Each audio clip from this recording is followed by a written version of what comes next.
What went into suggesting to Shohei about pitching out of the windup? I mean, that's something that he was looking to do, and like you said, I think he's mentioned he's always trying to get better and do some things, and he wanted to feel some energy. Wasn't something that necessarily I brought to the table. Something that he did, and I like it. I mean, I always like guys in deliveries.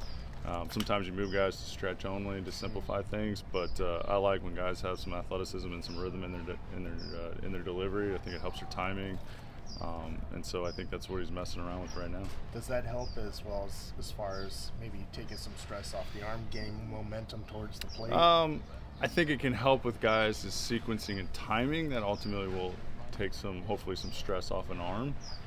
To say that pitching out of the windup is less stressful than pitching out of the stretch is no. But it's all about getting into certain positions for that individual. Some guys do it better with the help of the windup and the timing. Some guys don't, so it's unique to that person. But again, I think for him right now, trying to get a little bit more rhythm in the timing, and so it's not so choppy, so to speak, and make sure he's not in kind of rehab mode and he's in more of I'm getting ready to pitch and compete in games. Thank you. You got a number of guys coming back from surgeries. Where do yeah. they stand? Yeah. You want me to give you the whole list? Yeah, I don't think we have time.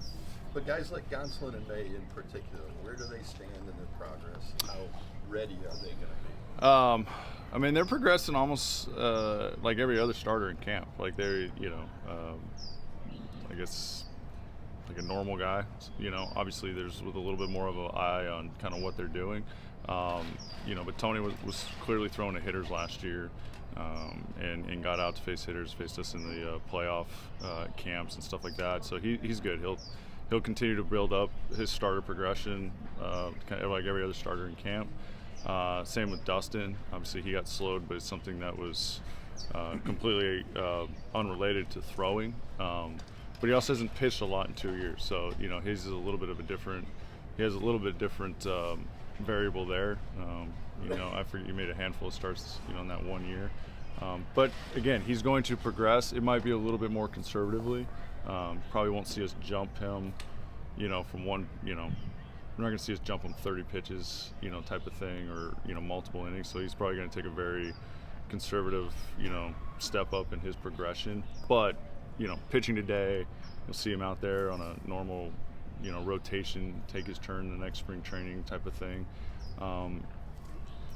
Obviously the Japan trip throws a wrinkle in everybody's progression, with a lot of baseball decisions obviously to be made, but also roster limitations and stuff like that. So that puts a little bit of some different context to a lot of these decisions. But as far as baseball specific, they're going to continue to progress like a normal starter would, 1, 2, 3, and work their way into the season. Does Dustin's stuff look the same as far as you can tell? I think the heater is pretty much very, very similar. It's definitely some sink and a lot of run. He's tweaked his let's just call it his slider grip, and it's got some serious, same sweep, but it's got a little bit more depth at times. But the stuff relatively is the same. Now we'll see how it plays out today in the game. Bullpens are one thing, games are different, but for the most part, it's still pretty electric and pretty unbelievable what comes out of that arm. Because you have so many starters to juggle, a lot of questions about whether Dustin or Tony, I suppose, but mainly Dustin, could end up in a bullpen role.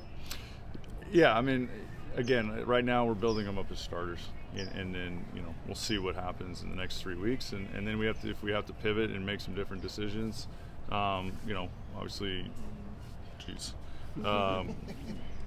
Gomer and Doc, and everybody will be involved in those discussions. And if we have to do something different from a baseball standpoint, we will. But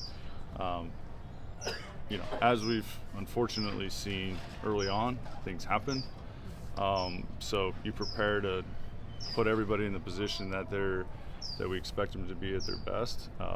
And if we have a situation where there's a surplus and we have to make a decision, then we make a decision. But I don't want to say we have plenty of time because it's only in a couple weeks, But we'll make those decisions and as an organization when the time's right. We were told that Roki would be throwing a bullpen today. It did not appear that he did. No, he threw a bullpen today.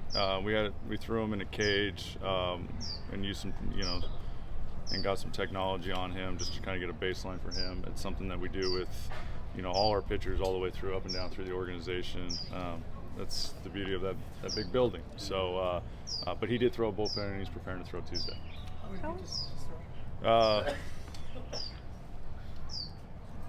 was right around 30-ish, give or take 1 or 2, but he was right around 30. Is he going to pitch in an exhibition game Tuesday? Or? So he's going to face the White Sox in a hybrid type B situation over here on Field 1. Snell's pitching that day. Given everybody's, we have a lot of guys. Tony's going to piggyback somebody the next time. All our starters to kind of the previous question, we have a lot of guys that we're building up. So, and given different rest intervals that these guys have, guys are going to fall on top of each other on certain days, and so we have to figure out ways to get people innings. And so you're going to see, starters pitching in, behind starters that you don't normally see, or we wouldn't normally do if we weren't leaving in a couple weeks where we could space some guys out. So. But yeah, right now that's the plan on Tuesday. He'll pitch there, and then Snell will take the main game. What have you been seeing from him? Just as which person? With Roki. Roki, yeah. The guy who's, look, I think our first thing is the same thing we did with Yamamoto last year, is just trying to get him acclimated to, one, U.S. style of baseball and practices and meetings and different things, and obviously there's a different style there, and then just kind of getting to know him, understand what he's trying to do, how he goes about his work.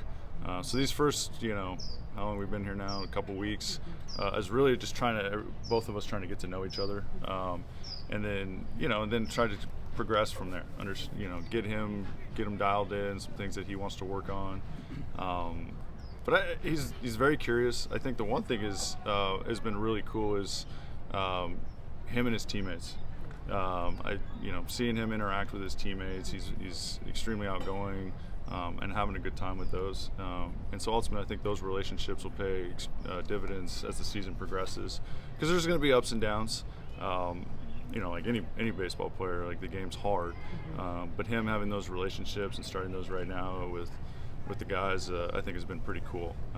So he's fun. He likes to have fun, and that's the main thing. Is clearly we didn't quite know who he was or his personality, but it's a fun personality, but it's also he's driven, and you can see that in his work.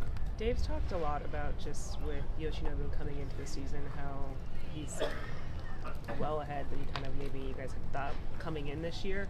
What's just kind of stood out to you about him, especially in his second year in the big leagues? And is there anything kind of just with it, whether it's mound presence, things, execution, things like that you've been seeing that have been different this year? Yeah, I think he's just comfortable. Yeah. It's a similar situation I think we all go through. Is new environment, language barrier at times. I think 12 months of him going through, having the experience of last year. Clearly, winning a World Series doesn't hurt. But he's just comfortable and confident. He knows where everything is. He knows where he's supposed to be. So I think he's just comfortable. He's relaxed. He's getting his work in. He looks great. So that's really the difference. Where you could tell last year, there's some uncertainty, as there should be. Trying to figure out even which fields 1 and 2, stuff like that. But those simple things, even for our minor leaguers and our young guys, like just being able to kind of been there, done that type of thing, puts a lot of, those apprehensions at ease, and then you can just let his talent just kind of do what it does. And so that's been the thing. He just looks confident and comfortable and knows that he belongs, and knows he's pitched at an extremely high level last year on the biggest stages. And so it's been fun to see him kind of like relax and just go about his business like he's a veteran for 10 years. And so that's been cool. I forget, how new is the pitching lab here, and how is it used, if it is any different than the regular season? Is there something about having it this time of year that... So last year and maybe one, opened up literally like as we got here. So there wasn't a lot of prep for us we weren't sure if it was going to be quite ready or not. It was ready a little bit more hands-on for the hitting guys last year in there. And then obviously our player development department was able to start testing it and running it and doing everything through the season and the off season with a lot of our minor league guys. I think they've run like 70 guys through there on the pitching side, as well as some of our rehab guys have been able to throw in there. So basically that started basically with spring training last year, and again we were only here for 3 weeks. So I think we maybe put 2 guys through there last year, just kind of given the schedule. We didn't really have a lot of time to take guys offline. And go in there and kind of do some work in there. Different than the regular season, obviously we have, Hawkeye and Trackman at Dodger Stadium, but we also have Kinetrax, which is like a live in-game motion capture system. So we've had that access since I've ever been here, so that's always been at Dodger Stadium.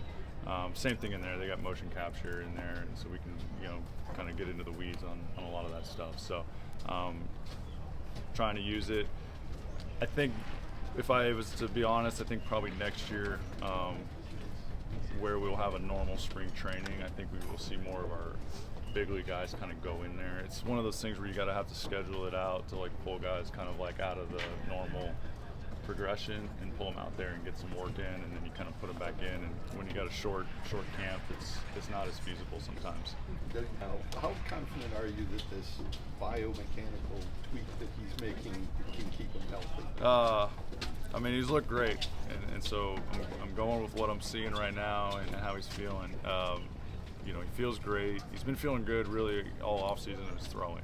So unfortunately, we will not know. Time will tell, and workload and all that stuff. But he feels good, and I think that's all you can kind of go off of right now. Injuries are injuries. Can you see the change? Yeah, you can see it. Yeah, you can see it a little bit. It's subtle, probably, but he's made some adjustments, kind of his arm and where he's at, and some different points of his delivery. And then now it's just kind of refining it. And then the next step is when he goes into a game, even spring training, hitter steps in the box, things happen, your mind reverts to old habits. So, my guess is he's going to come in and out of some of those changes as he's going through spring training. And then it's just trying to dial that in as much as you can under game conditions, which, just change things. Like I said, guys, you get under stress and you get under competition, you just revert to, a little bit of a survival mode. And sometimes that's not what you've been working on. It's more of how do you compete and just get outs. And so then it's just trying to layer those things on and try to put more days of him repeating in games what he's been working on. You know how frustrating it is to be searching for answers. Yeah. Do you see him going through that process there? I think it's a healthy curiosity. Yeah, I think he's looking for. I don't think he's frustrated. I think he was frustrated at the way it ended last year, more so because he missed out on being able to be competing on the field and helping us win games. And let's not kid ourselves. He helped us win a lot of games through the course of the season. And so I think there was more of that frustration. I think coming into this year, I think he's got a very fresh perspective. He worked on some things, and he's ready to go, and he feels like he's in a good spot. And like I said, he's another one that we're going to take a very normal progression, but albeit maybe conservative, just to play it up or play the long game, but kind of build up to his opening start. Because again, our goal is always, as it is every year, to be in October, and our goal is obviously to have Glass be one of those guys because he's got some of the best stuff in the league. Thanks, Mike. Is he going to benefit from the 6-man rotation? Yeah, I think we at times did it last year.